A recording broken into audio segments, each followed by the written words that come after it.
Okay, so we were speaking about this notion of reincarnation, actually. Now, we sometimes have to be reincarnated to complete all of the 613 commandments because they're impossible to fulfill in our lifetime, because many of them do not relate to us, either because of the time we live in or because of the status that we have with our Kohanim, for example, some of us, and so on. Now, he did say that the 613 commandments can also be fulfilled through speech, through studying, through learning. That's again the genius of Rabbi Steinsaltz, who made it accessible, really, every part of the Torah. That we can, now there's no excuse. Now we can learn and study, and in a way, by learning and studying the 613 commandments, then we're fulfilling them. Even if there are those that we cannot fulfill practically speaking, but we can still fulfill them with speech, with thought and with speech. We also said how the 630 commandments really activate a different part of the body because they each relate to a different part of the body.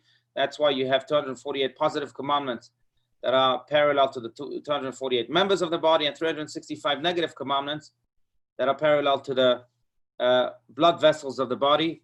Of course, 248 plus 365 is 613. You have all the commandments. So let's continue here at the top of page 125. Does anyone want to read specifically the faculties of Chabad? Anyone? I'll do it. Oh, go ahead, Jordan. Okay. All right. Specifically, the faculties of Chabad in his soul are clothed in the comprehension of the Torah, which he comprehends in Pardes, to the extent of his mental capacity and the supernal root of his soul. Right. So let's go to the commentary. Comprehension of Torah at the level at which a person connects and unites it has two components: the extent of his mental capacity and the supernal root of his soul. There are areas of Torah that are many minds that, there are areas of Torah that many minds are incapable of comprehending strictly because of their limitations. Not every mind can understand the complexities of Talmud with Tosafot. Every person has his limits in how much he can comprehend of the four levels of Pardes, or Torah interpretation, limits set by his intellectual ability. Right. Continue with the second factor, and then we'll elaborate. Go ahead. The second factor in the acquisition of Torah is the supernal root of a person's soul. Even one who is intellectually able to deal with a certain area of Torah will not grasp it completely unless it relates to the root of his soul. Only then will its concepts speak to him and affect him. To comprehend something requires intellectual ability, but it also requires an inner affinity with the concept, which derives from the soul's rootedness in this area of Torah. If a person lacks this inner identification, the matter might be explained to him or illustrated to him by means of metaphors and analogies, but he will not truly connect to it. Right. Okay, so these are the two different ways with which we approach, I think, any study, but particularly the study of Torah. Our intellectual ability, but with the study of Torah, there's a second aspect to it also, and that is, depends on the root of our soul and how connected it is to that which we are studying. Now, just regarding the mental capacity, it doesn't mean that if my mental capacity is limited, that I'm exempt from studying Torah. It still means that I have to study, and I usually probably need also a good teacher for that teacher to bring down the complexities of the Torah to my level. And I'm reminded of the story in the Talmud of a teacher who sat with his student and taught him the same line 400 times, 400 times, just for his student to be able to understand one line. Just imagine the mental capacity of that student. But eventually, what's beautiful about the story are the both sides of the story. The side of the teacher, of course, who was so patient, so resilient to teach his student 400 times and never gave up on him, but also the side of the student, because what the teacher was really conveying to the student is that, fine, maybe you won't be able to understand the whole Torah, but one line will be good enough for you, but let's understand this line. And that's the truth about the Torah also. Sometimes we won't be able to understand, like he says, Talmud and Tosfot with the French commentaries of the Talmud, which have complex analysis of the Talmud found on the pages of each and every find the pages of the Talmud. Each and every page of the Talmud has the commentaries of the Tosfot. But sometimes we won't be able to understand them, but that's fine. What are you living with? One of the things Rabbi Stans would say is that you have to be ready. He would tell us you have to be ready that whenever someone tells you have something of Torah to share, if you might be driving in a taxi, and if the taxi driver tells you, hey, can you share with me something of Torah? You have to be able to share something right there and then. That's how. Now, sometimes it could be something very limited. Sometimes, but it's that ability to have something that connects me to God. Something in the Torah. It could be one line. It could be the whole book. But something that connects me to God. Again, depending on my mental capacity. But then, and this goes deeper. Then we have what's called here the supernal root of the soul. Supernal root of the soul really is different for each and every one of us. Our roots are, the souls are all parts of God. We are all equal in that sense. We're all part of the divine. But the root of the soul is different. It's like a tree, right? You can say that the branches are all equal in the fact that they are all part of the same tree. Just like the souls, they're all equal in the fact that they're all part of the same God. But the branches are different, and they stem also from different roots. So same with the souls. Now, some souls stem from a root that, let's say, that's more focused on emotion. Some souls stem on a root that's more focused on intellect, that has more intellect in it. And I think that's why we have in this world people that are more intellectual and people that are more heart, kind type. They have more kindness. Their heart is the more dominant factor in their being. It's almost like an army. Think about it. You have pilots and you have janitors and you have paratroopers, and you also have those who sit in offices and that deal with intelligence. You have all sorts of, they're all part of the same army, no doubt, but they each have their own root, their own inclination based on where they come from, what their skills and talents really are rooted in. Same year, the souls that we each have different inclinations because of the root that they come from. Now, based on that, therefore, we will be more inclined to studying certain parts of the Torah over others. Some more inclined to studying the parts of the Torah that deal more with the mysticism of the Torah. Some more inclined to deal with the halacha, with the strict, rigid law of the Torah. It depends on the root soul. Now, I think that's why the more a person knows himself, the more he also knows what parts of the Torah he needs to not just learn, but also actualize and bring into practice in his or her own life. Because again, it's rooted, it's not something we decide, it's something that God decides. It's rooted in our own soul. There's a whole page in the Talmud that asks, in the tractate of Chagiga, if I'm not mistaken, that asks the question about, that asks the question to children of these great sages. And the question was, Avuch b'may havizayir tfei. Your father, what was he more careful about? What mitzvah really spoke to him? What part of the Torah was his part? And some people it was tefillin, some people it was tzedakah, some people, everyone has their own inclination. Again, that's based on your root soul. I think that's why one of the most beautiful prayers we pray every day, and we pray it not just every day, we also add it in the Shabbat prayers. But we sing it here at CBT. Just in the blessing before the Shema, we say Ve'a'er eneinu b'toratecha, right? Remember the song Ve'a'er eneinu b'toratecha. And then what's the second line? V'ten chelkeinu b'toratecha, which means, and you shall give us our portion in your Torah. What does that mean? Give us the Torah. What does it mean, our portion in the Torah? Give us the Torah today, as you gave it on Mount Sinai. Yes, every day we have to accept the Torah in you. What does it mean to accept our portion in the Torah? By the way, we say it again in the Shabbat prayer. In each and every Amidah of the Shabbat prayer, there's the Elokeinu v'Elokeinu, and we also say there, V'ten chelkeinu Toratecha. Now, what does that mean? And what it means is that we have to find what the portion of the Torah is really connected to our root soul. Why do we have to find it? Not just because it's going to click, and all of a sudden we'll feel this immediate connection, almost like a connection of bond that we feel when we meet someone that we may know, may not know, but there's a click there that happened. Sometimes I read a part of the Torah and it clicks.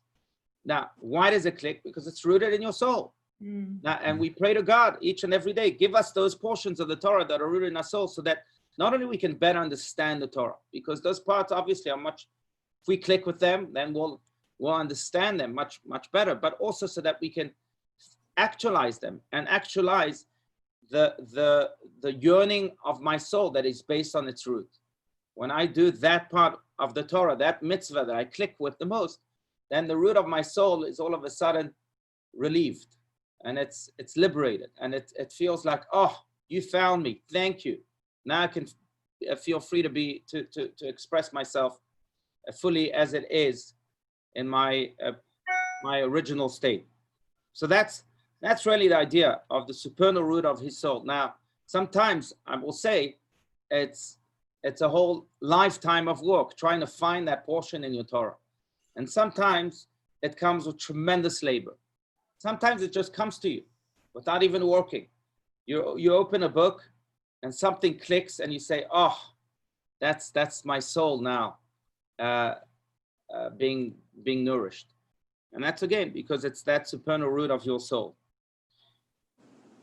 I'd love to hear your comments and ideas before we can continue, but again, there should be much more of a dialogue.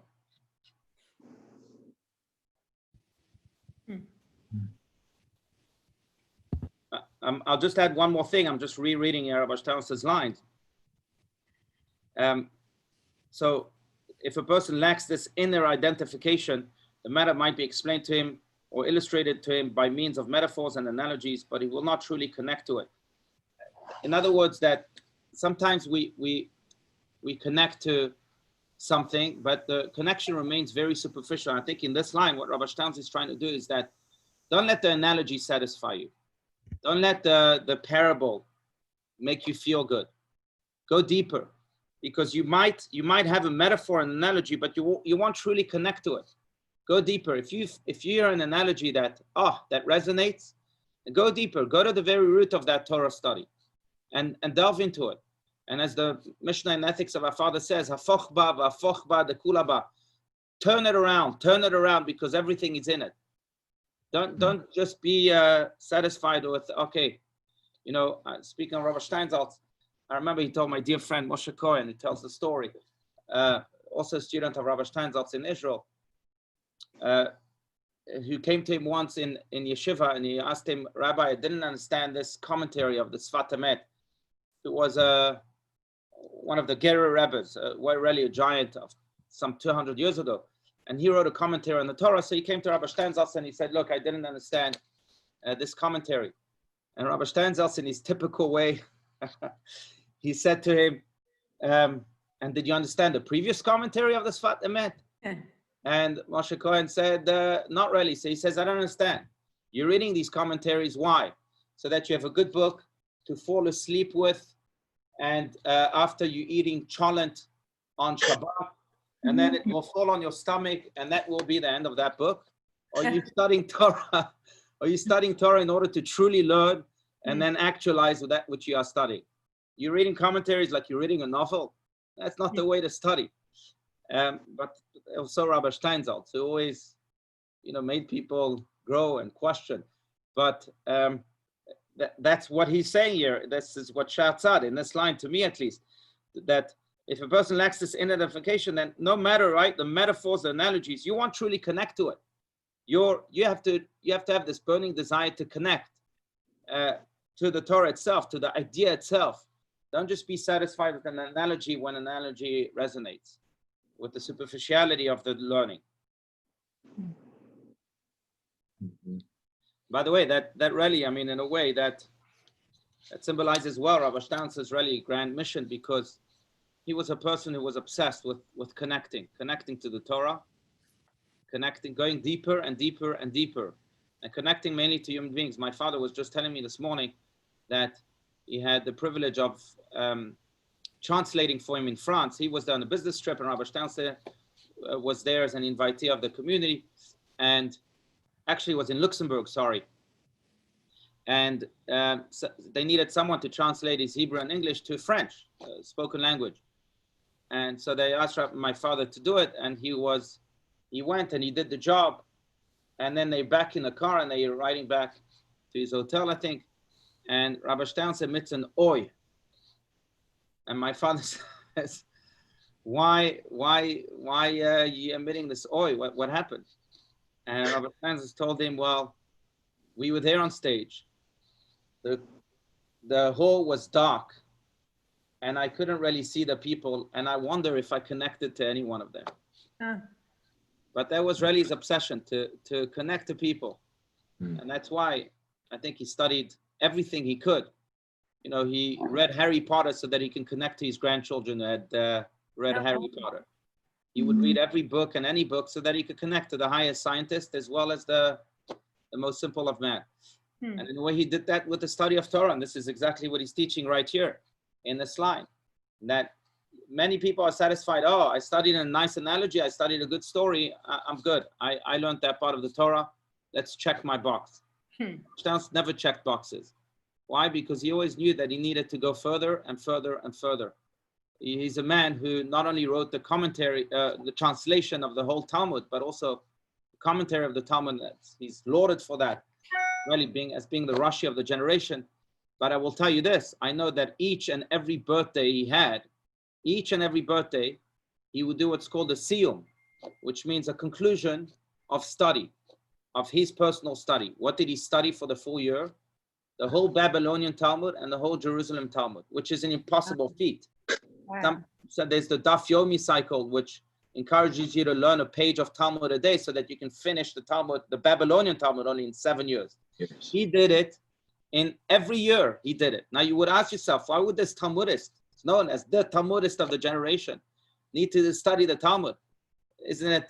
Doesn't he know it by heart? I remember being in Stanford University with him, and the student came to him and out of the blue asked him, Rabbi, in this page of the Talmud, Abaya says this, and I didn't quite understand. And Rabbi Stans, without even skipping a beat, immediately knew what he was speaking about and answered this young man's question. It was astounding to watch. But so you would ask yourself, I mean, why would a person like that need to study the whole Talmud, which is a huge, impossible feat again? I mean, 7 pages of the Babylonian Talmud every day, at least, and then the Jerusalem Talmud on top of that. I don't know how much that is. It's a little shorter, so maybe 4 pages of the Jerusalem Talmud every day. Now, the Talmud is not an easy book to read. It's full of contradictions and questions and complexities. But he would study it each and every year and finish it, the whole Talmud, Shas, the whole Babylonian one, Jerusalem one, each and every year on his birthday. Why? Because he was never satisfied with the layer that he reached in his study. He always wanted to connect more, and he understood that things might be illustrated, to quote his words right here, by means of metaphors and analogies, but you will not truly connect to it if you don't go deeper and deeper and deeper every day. By the way, this has a very halachic side to this. This is, by the way, one of the novelties of the Lubavitcher Rebbe, Rabbi Schneerson, a blessed memory. He would speak of the halacha. There's a law that says, mevatlin Torah lishmoa Megillah, that one can interrupt his Torah study. You might be in the middle of studying Torah, and you're not allowed to interrupt if you're in the middle of studying Torah. But you can interrupt your Torah study on Purim in order to go and fulfill the mitzvah of listening to the Megillah, to the story of Purim, right? So the Lubavitcher Rebbe asks a powerful question. He says, 1 second, why is the halacha considering this an interruption of study? After all, you're going from one book to another. You're going to listen to the story of Purim. So what does it mean that you can interrupt your Torah study to listen to the Megillah? You're not interrupting. You're going from one topic to another. You're going to study another portion of the Torah, which is the Megillah story. And the Lubavitcher Rebbe says exactly that yes, you are interrupting. Because what are you going to do with the story of Purim? All you're going to do is listen to it. That's not real learning. That's not real connection. You're just listening to a story. In order to study Torah, you have to put your whole self into it. You have to try and, again, be obsessed to connect to it.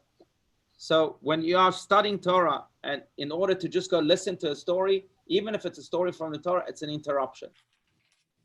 True study of Torah is when you immerse yourself in it completely and have this yearning to connect. So again, when one finds that part of the Torah that resonates with his supernal root of his soul, then don't let it go.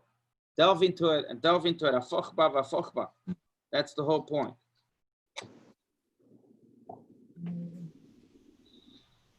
Any comments? I'm the only one speaking. I have one. Yes, please, Linda. As I listen to you, I think to myself, it's, for me, studying involves discussing. Studying involves hearing other opinions. Right.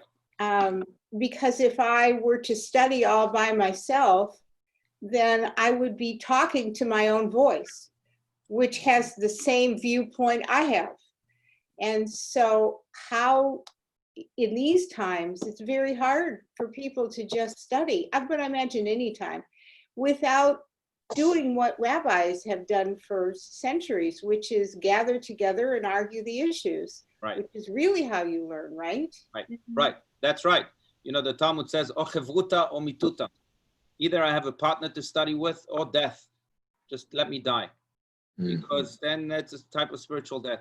Unless you're that type of Jew, you know, that son that goes to Paris, that Jew that goes to Paris and he comes back to New York, where he's from, and he tells his father, look, you won't believe it. In Paris, I met a believer, and I met an atheist, and I met agnostic, and I met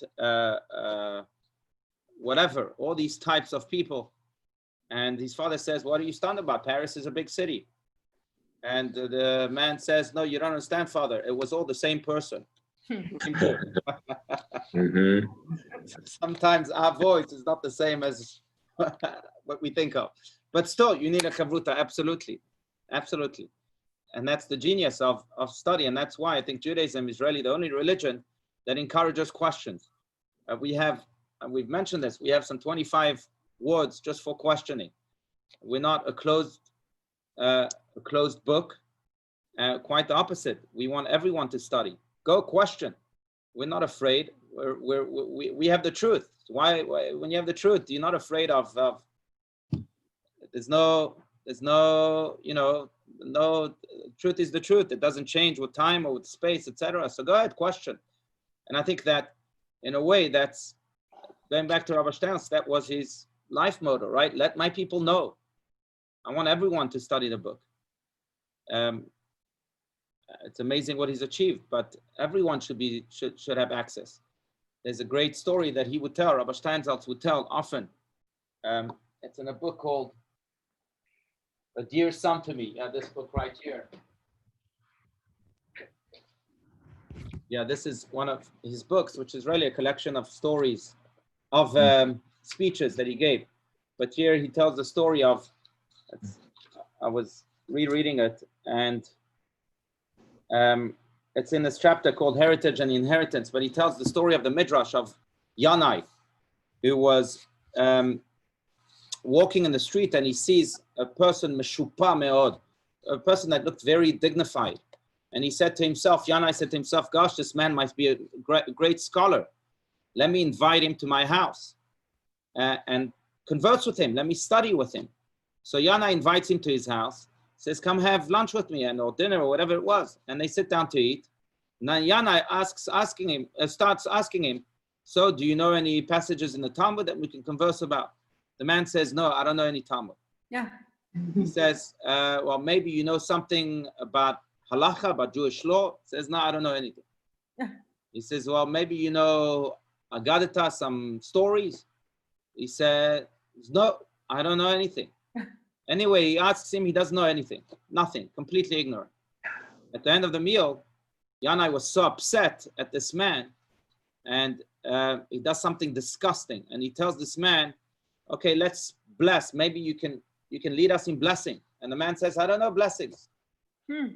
He's so upset that Yanai tells him, if that's the case, then just repeat after me. And he says to him, please repeat those words. Blessed is the God that a dog ate from the food of Yanai. Yeah. Now the man understood and he said, you're calling me a dog? And he says, well, you don't know anything. He says, well, I know one verse that I do know. And that's the verse in Deuteronomy that says, Torah tziva lanu Moshe morasha keilat Yaakov. That the Torah that Moses commanded upon us is the inheritance of the entire congregation of Jacob. Oh. He says, and the man says, I know that verse. And therefore, I also know that what I don't know, the Torah that I don't know, is just as big of it's my inheritance just as much as it is your inheritance. So if I don't know anything, it's your duty to teach it to me. You have to share it with me because it's my inheritance too. How dare you call me a dog? And in a way, I think that's the truth about Judaism. It's the inheritance. So everyone needs to study it. No one can claim, oh, the Torah belongs just to us. How dare people claim that? No one in Borough Park can claim that. No one in Bnei Brak can claim that.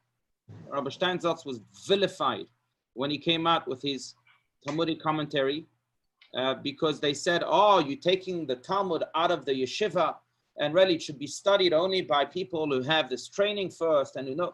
And Rabbi Steinsaltz kept quoting this verse. How dare you keep it for yourselves? It's the inheritance of the entire congregation of Jacob. These books were burned. And what's fascinating is that same people that vilified him in the 1970s are the people that are now writing their own commentary on the Talmud to make it accessible to everybody, which is really the sweetest victory of all. But again, that's the truth, and that's how we study, by sharing our study, keeping it to ourselves. Like you said, Linda, goes against the very essence of Judaism. Torah tziva lanu Moshe v'Rashat Kilat Yaakov. It's the inheritance of the entire congregation. Should we stick to the things that call our soul to study, or should we stretch ourselves to study other things also? It's a good question. So I think both. You have to study that which your soul resonates with, but you also have to make, an effort in Torah study, because the Torah, you see, what's unique, and I think that's part of the reason we so focus on study. I mean, after all, we are called the people of the book. By the way, none of us called ourselves the people of the book. You know who called us the people of the book? Muhammad. Right. The prophet of the Arabs. He called us the people of the book. But we are called the people of the book also because I think we're the only faith, really. I don't know of another faith that makes the study of the Torah itself a mitzvah. Usually you study in order to know what to do. What you're studying is a guide. Okay, now I know how to behave, now I know how to meditate, now I know how to act. But here, even if you don't translate the study into anything, the study itself is a mitzvah. Torah study itself is a godly action, is a divine deed. Why? Because when you study Torah, what you're doing is that you're connecting your mind to God's mind.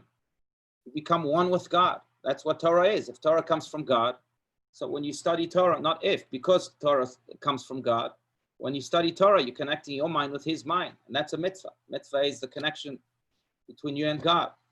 So, in a way, when we study just to quench the thirst of our soul, then we might be studying just for ourselves, selfishly.